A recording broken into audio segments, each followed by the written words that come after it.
Mr. President, distinguished colleagues, I rise today on a matter of personal and collective privilege. Mahiya naman kayo. These are the very exact words uttered by the President 8 months ago. Yes, Mr. President, walong buwan na mula nang tumambad sa sambayanang Pilipino at sa buong mundo ang malawakang anomalya at korupsyon sa likod ng mga flood control projects. Pagkatapos ng 8 buwan, natukoy na ba kung sino ang mga walang hiya? Since the first Blue Ribbon hearing last August 19, 2025, the public has watched closely, anticipating the outcome of our inquiries and investigations. The demand for transparency and accountability did not subside. It has only grown louder. Despite the increasing public clamor for transparency and accountability, we are stuck in a maze of indecision and complacency, waiting for a report that has long been overdue. Mr. President, as early as December of last year, the minority submitted its observations, findings, and recommendations based on the initial 6 public hearings of the Blue Ribbon Committee and labeled it a minority report, for lack of a better term. Let me be clear, it was not intended to disrespect the committee nor the Senate as a body. Fully aware of the hearings on the flood control anomalies that had not concluded, and in the absence of a committee report, the public has long been waiting. The report was not filed with the Bills and Index, but coursed through the office of the Senate President, hoping for proper disposition. The minority report was initiated out of our solemn duty to the Filipino people who were eagerly awaiting and demanding for the Senate's decisive action on the nationwide flood control scandal. Our intention was clear from the outset: to uncover the truth, hold people accountable, and propose legislative measures that will finally dismantle the deeply entrenched corruption that characterize our infrastructure projects. Ladies and gentlemen of this chamber, the people have waited long enough. It has been 7 months since the first Blue Ribbon hearing. For far too long, the public have been agitated, disgusted, and tormented by the thought that more than 1 trillion pesos have been openly looted from the National Treasury. Yet to this day, no one has been held accountable except for the small fry. In several instances and interviews, the chairman of the Blue Ribbon Committee has said that a partial committee report is to be released. Last November 24, 2025, the chair stated in an interview, and I quote, "Magsasubmit kami ng partial committee report based on info so far gathered during the previous hearing." Natapos ang Disyembre 2025, walang report. Then on January 14, 2026, during the kapihan sa Senado, another statement was made that the report was still being drafted by his staff, even chiding them for being inept. Are we supposed to depend solely on the capacity and perhaps the willingness of our staff to produce a report that the Filipino people have been waiting for? A report that is not merely a formality but a duty we owe to the public we serve. It was out of exasperation that on January 20, 2026, we took it upon ourselves to formally release the minority report in a press conference to prevent the findings of our inquiry from being stalled while the public continues to wait for answers. Yet again, on January 26, 2026, the chairman once again said that BRC's partial committee report was almost finished. Mr. President, the minority report was not done half-heartedly, nor was it done out of disregard for this institution. It was done because the Filipino people have been waiting for this chamber to tell them what has been found. The submission of a minority report therefore served a simple yet necessary and urgent purpose: to let our people know that something has been done, at least from our side. Sadly, after the minority's press conference, said report was vilified without even the courtesy of reading it.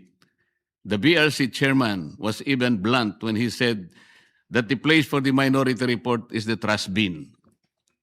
Sa basurahan, a submission anchored in the same hearings, three of which he actually presided, the same resource persons, and the same affidavits. Masasabi ba niyang pangbasura lang din ang lahat ng iyon? Kung itatapon sa basurahan ang ulat na ito, hindi ba't para na rin nating itinapon ang lahat ng ebidensya kasama na ang dalawang privilege speeches niya na ginamit sa minority report?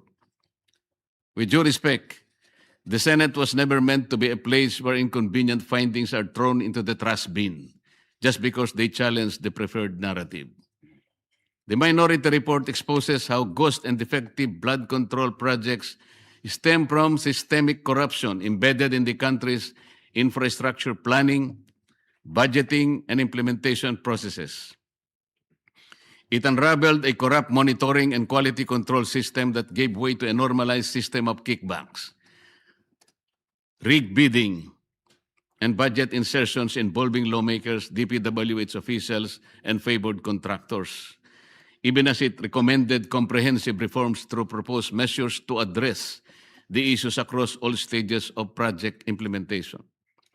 Finally, the minority report raised serious concerns about veering away from the initial course of investigation, from pursuing major perpetrators to selective summoning of witnesses, intimidation or discrediting of whistleblowers, and the failure to summon key political figures.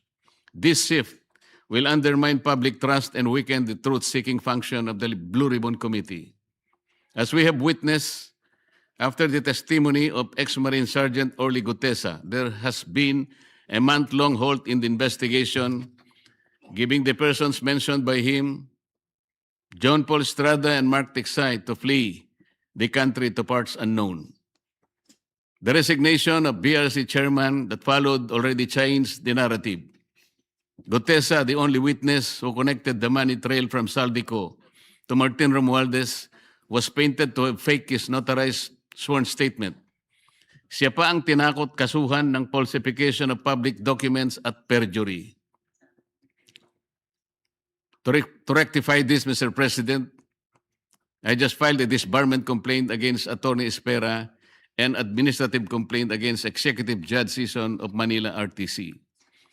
Meanwhile, on February 11, 2026, my office received what appears to be a draft report from the Blue Ribbon Committee, which can only assume to have originated either from the chairman's office or from the Blue Ribbon Committee which he chairs. What was transmitted to us, Mr. President, was a link to a PDF document bearing a watermark OS Marcoleta across each and every page. Yet the said partial report does not bear the signature of the chairman, a formality ordinarily expected of any report issued by a committee, particularly from the Blue Ribbon Committee. Given the circumstances, the status of the Blue Ribbon partial report is unclear, and it could easily be disowned or disavowed at a later time. In light of this, Mr. President, guidance is respectfully sought on how such a document should be properly regarded by this body. The same people were hell-bent on criticizing the manner by which the minority report was submitted. Yet they have no qualm circulating a supposed committee report in a manner that lacks even the most basic formalities expected of an official document of this institution. Maybe because of the following observed weaknesses. In the BRC chairman's interview with Dos por Dos on DCRH as early as July 31, 2025, he alleged that there are at least 60 sitting congressmen who also acted as contractors of infrastructure projects in their own districts. In a press conference and in a press release dated August 10, 2025, posted on the Senate website, the BRC chairman disclosed that House members called him and that he had a list of 67 congressmen who were contractors. Yet he did not summon them to any BRC hearing. Why did he not name them, to be fair to the rest of the members of the House of Representatives?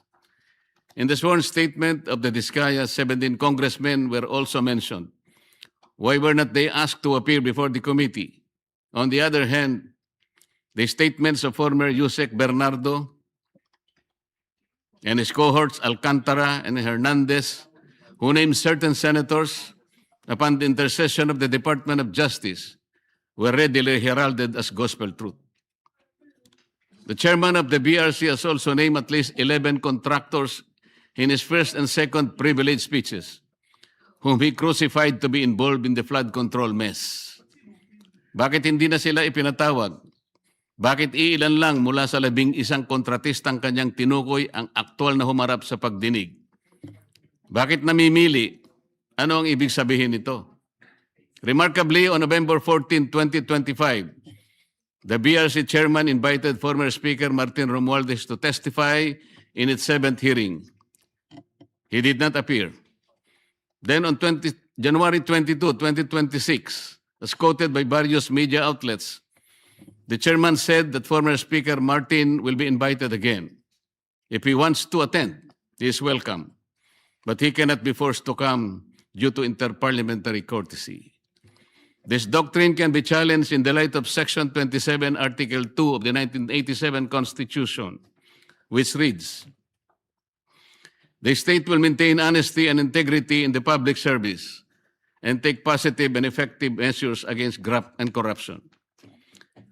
This doctrine, Mr. President, which is not even part of our rules, is not absolute and should not prevail over a clear and categorical mandate of the Constitution.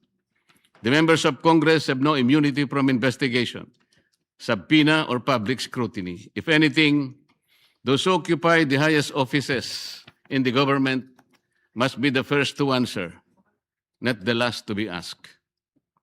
And on January 11, 2026, in a radio interview over DZBB, the BRC chairman said that there is no solid evidence linking former Speaker Martin Romualdez to the flood control controversy. This is deeply troubling not only for what was asserted, but for what was prematurely concluded because the records of the hearings clearly reveal otherwise. First, Gutesa, who appeared and categorically linked him to the controversy. Second, Saldico, in his several video feeds, identified him and others as the principal actor of this most despicable scandal. Third, at least 2 out of the 17 congressmen in Diskaya's list reportedly referred to Martin Romualdez. Sa mga unang pagdinig ng Blue Ribbon Committee sa ilalim ng pamumuno ng kasalukuyang chairperson, iminungkahi ko po, Ginoong Pangulo, na anyayahan din si dating Governor Luis Chavit Singson na nagpahayag din ng kahandaan at kagustuhan na dumalo upang tumistigo sa mga flood control projects sa Ilocos. Wala rin pong nangyari, Ginoong Pangulo. We are now seeing a clear pattern in this mambo-jumbo that whenever a witness points to former Speaker Romualdez as being linked to the controversy, the credibility of that witness is quickly placed in question. In an ambush interview at the Senate on November 14, 2025, by various media outlets, the BRC chairman clarified that a remote sworn testimony will be allowed only if Saldico appears before Philippine Embassy or Consulate, and a request for a Zoom meeting under oath will be valid. First, Saldico fears for his life and therefore he cannot go to any Philippine embassy. Kung si Gutesa nga ay bigla na lang naglaho na parang bula. Sa halip na suportahan at pakinggan ang mga naglalantad ng katotohanan, sila'y pinababayaan at nailalagay pa sa panganib. Second, the statement is incorrect because under the Apostille Convention, which the Supreme Court already implemented under OCA Circular number 210-2023, Saldico can take his oath before any commissioned notary in Portugal or elsewhere in Europe. He doesn't have to do it before a Philippine consular office. All he has to do is for his sworn statement to be apostilled in that foreign country, and it will have the effect of a statement sworn before a Philippine consulate. In the 8th hearing on January 19, 2026, the BRC chairman stated, let me emphasize the point, or one point. We always go wherever or where the evidence leads us. We do not target any particular person, nor do we have the intention to cover up for anybody. If that is truly the guiding principle of this investigation, Mr. President, then several matters should have been highlighted and pursued with equal vigor.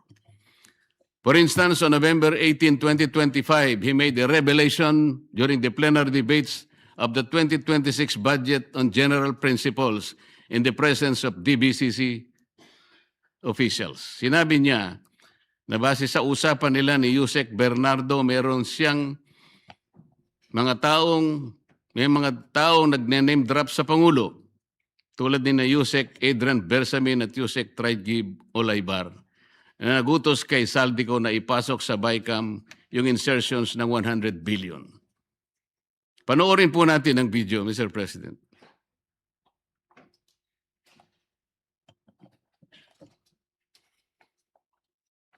Sabi niya, ang pagkaalam niya, kasama si Yusek Adrian Bersamin. 8 billion pesos, Mr. President, in at least 10 deliveries. The modus that yung arrangement nila is, may tigisa silang armored van. May armored van si Yusek Olaybar, may armored van siya, magpapark sa basement ng Diamond Hotel, darating yung van driven by Olaybar, and possibly, sabi niya, hindi siya sigurado, and possibly, along with Adrian Bersamin. Bakante yung armored van, ipapark, idadrive yung isang van na puno ng pera. Ranging from 800 million hanggang 2 billion. Umabot ng 2 billion only because sometime in March, yung kanyang date na sinasabi from, I think, March hanggang April, yung delivery. Very good nga raw siya, sabi ni Yusek Olaybar, kasi nakakapag-deliver. Ang biggest kasi naipon because March 11,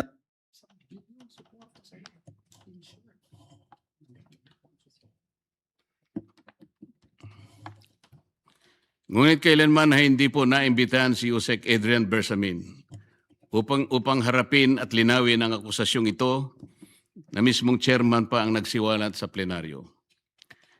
Earlier, on November 14, 2025, in an ambush interview, he already disputed the statement of Saldico about the alleged 100 billion insertions allegedly made by the President in the BICAM. Ang malinaw rito, Mr. President, ay magkakaibang pahayag at pagkakaunawa sa parehong issue.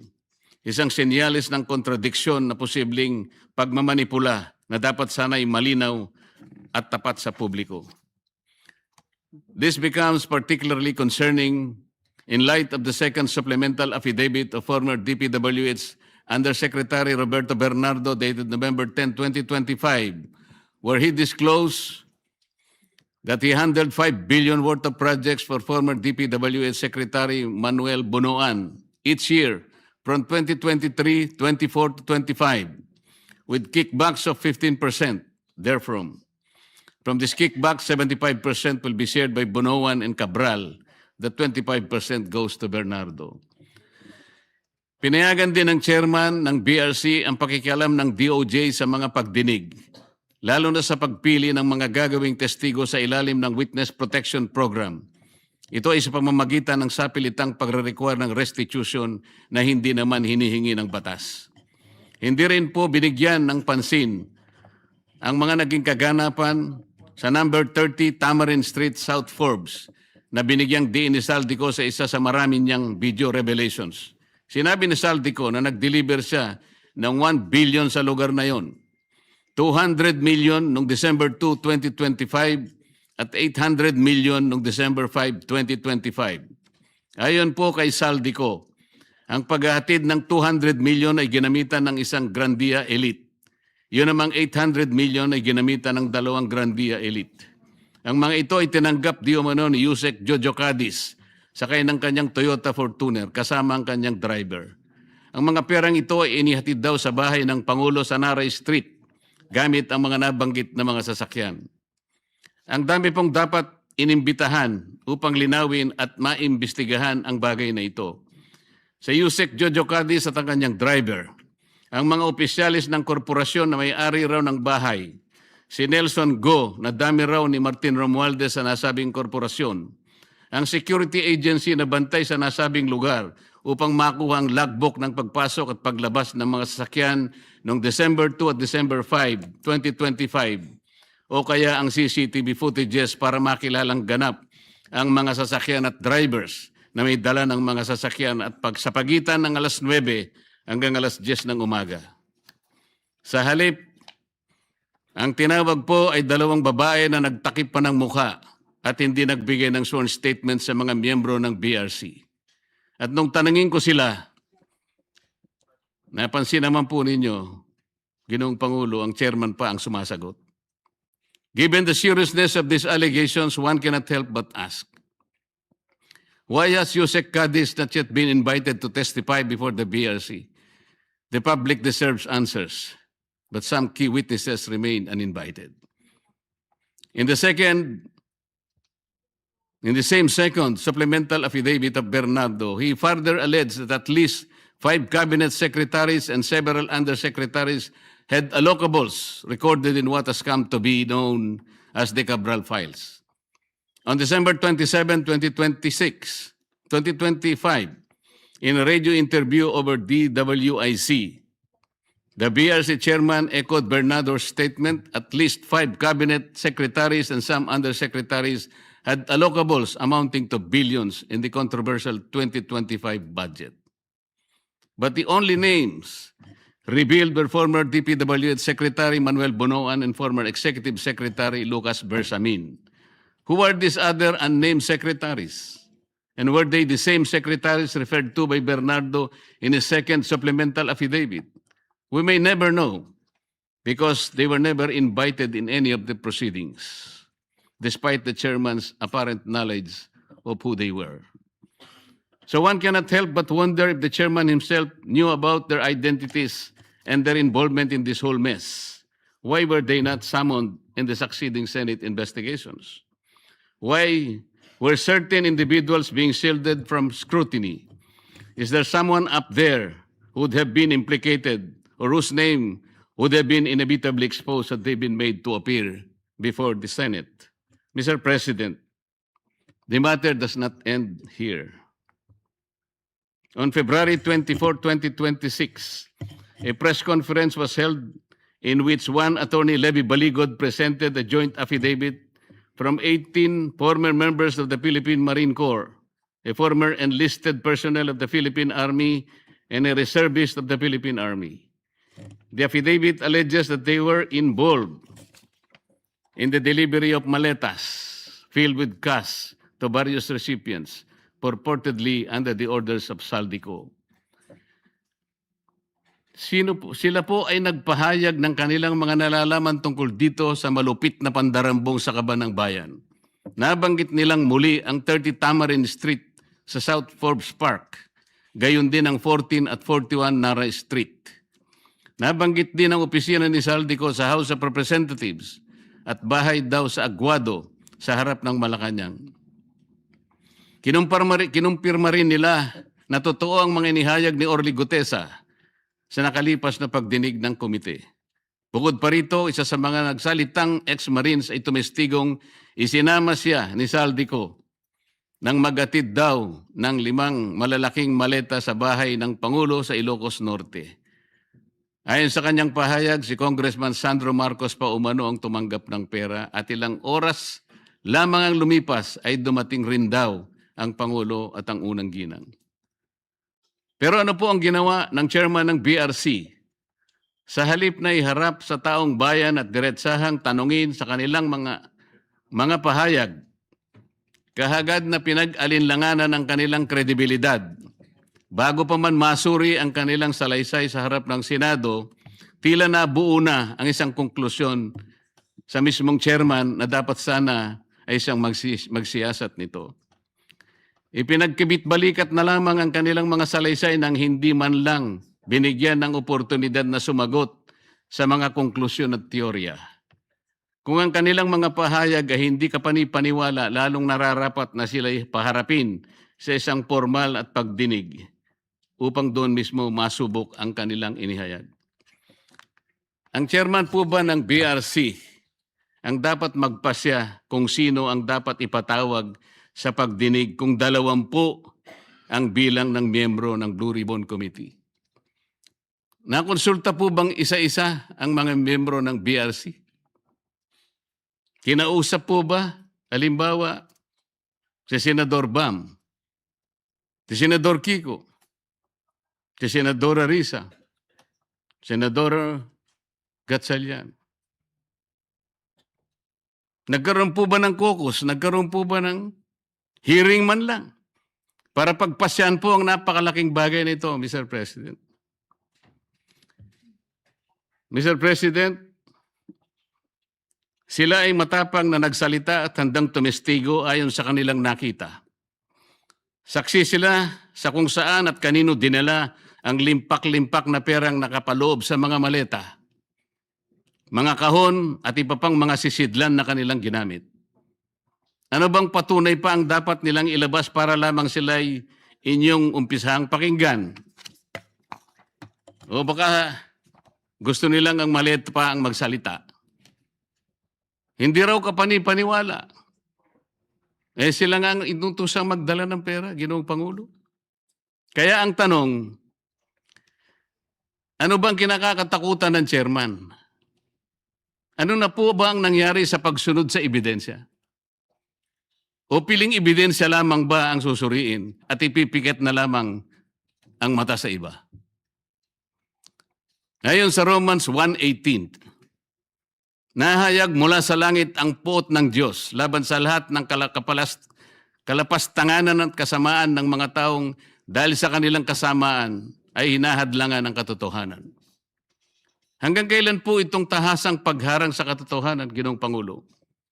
Ano na po ba ang nangyari sa makulay na kasaysayan ng Blue Ribbon Committee na sa mahabang panahon ay tiningala at nagsilbing isang bantayog sa pagtukoy at pagtutok sa mga katiwalian at pagdarambong na nagaganap sa ating burokrasya? Hanggang kailan po tayo maghahalokip-kip ng mga kamay sa harap ng malawakan at karumal-dumal na paglima sa ating kabangbayan? Hanggang kailan po maghihintay sa wala ang taong bayan na mistulang ninakawan sa tanghaling tapat? Hanggang kailan ang mistulang pagbubulag-bulagan, Ginoong Pangulo? Hanggang kailan po magtitiwala sa atin ang taong bayan na nandito tayo para proteksyonan ang kanilang kapakanan? Hanggang kailan po natin sila mapapaniwala na makakagawa pa tayo ng mabuti para sa kanila?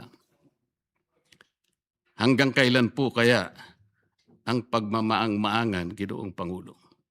Naghanap po ng kasagutan ang mga mamamayan. Hindi po bukas, hindi po sa makalawa.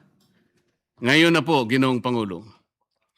Kasihan nawa ng Diyos ang ating bansa. Maraming salamat po, Ginoong Pangulo. Well, we wish that the distinguished gentleman can deliver that when the BRC chairman is here. But nevertheless, I was informed that he will answer all the points tomorrow. Thank you, Majority Leader. Thank you very much, Mr.